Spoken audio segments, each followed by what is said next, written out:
Hello everyone! Dahil sa dami ng request ng vlog sa akin is ito yung unang gala namin dito sa India. So, nagpunta kami sa mini Disneyland nila dito. At wala naman siya sa loob, wala namang masyadong rides.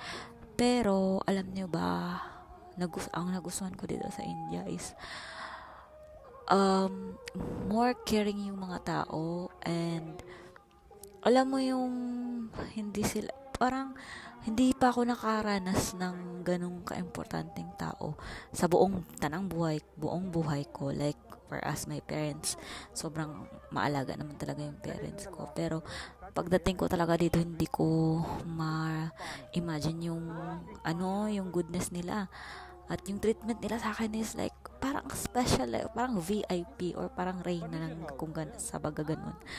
Tapos, eto, meron sila, tinry ko pala to, yung kulfi ice cream, if I'm right. Tapos, eto, may mga palaro sila, pero, yung mga palaro nila dito is, wala ka talagang mapapanalunan. Tapos, nagtanong din ako sa mga sisters ko dito sa India, wala din daw silang napanalunan, parang ginawa nila na itong negosyo. Tapos, parang tatlong laro lang nito, na pwede kang manalo ng kung ano-ano. Tapos, alam nyo naman ako, gusto kong maglaro ng meron akong napapanalunan, yung paghihirapan mo talaga. So, iba kasi talaga kung pinaghirapan mo yung mga bagay-bagay, yung makukuha mo. Iba yung feeling. So, ayan, tinatry ko, tapos tawa ng tawa yung asawa ko niyan kasi hindi man lang ako nakashoot kahit isa. Tapos ayan, nagrereklamo na din ako kasi but sobrang dali niyang gawin, kaso parang ang hirap pala niya. Ito naman, kailangan mong ma-shoot lang yung balls, tapos pag hindi mo naman ma-shoot, tapos i-add up nila, tapos kung tapos pag ma-add up na nila kung ano yung total number is mamili ka ngayon kung ano yung gusto mo dyan sa nasa harap. Meron din yung designated na number. Tingnan mo, galit na ako niyan kasi akala ko hindi maibabalik sa akin yung bola, pero binalik pala sa akin. Tapos, ayan, may marami naman akong na-shoot, pero alam niyo ba, pag-add ng score, wala akong napalanulan. Tapos ito, tinry din namin itong shooting. Gusto ko yung shooting. So, first time ko tong ma-experience na may gumagamit ng ganitong baril-barilan. Ganito pala yung baril-barilan nila. So, ayan, so nagpapakitang gilas ako sa asawa ko. Oh, alam na niya kung anong mangyayari sa kanya shoot. Pero isa lang naman ang natamaan ko. Kasi pala tawag nun. Kasi ito pala ang sweets nila na paninda.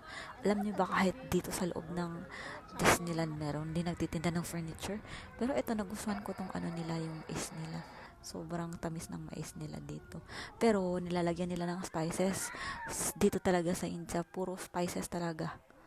Tapos, eto, pumupunta na kami sa horror house. Yung horror house nila is parang wala namang gaano multo. Isa lang yung multo sa horror house nila. Tapos, ayun, natakot ako konti kasi binigla kasi ako ng bata. Tapos yung pa nila dito, yung aswang nila dito is bata, tas nakamaskara lang. Pero gulat-gulat na ako niyan kasi paa yung hinahawakan kasi sensitive minsan yung mga paa natin pag nahawakan. Tapos ito, tawang-tawa kami ng asawa ko dito sa batang to, sigaw ng sigaw. Sabi niya, Mama G, Papa G, I might fall, help. She was saying like that. English, diba? Tapos ito, natakot ako dito konti kasi wala siyang takip. Tapos pwede kang tumalon dyan, oh. Pwede ka talagang tumalon. Kung gusto mo na, kung may mga problema yung mga taong sasakay dito, tsak, tatalong talaga dito. Ayan, tumatawa na yung asawa ko. Yun, asawa ko yung loving husband ko. Wala talaga akong masabi. Tapos, yan, spoiled ang bata. Ayan, pumunta kami sa resto kasi hindi kasi ako nakakain ng karne dito sa kanila.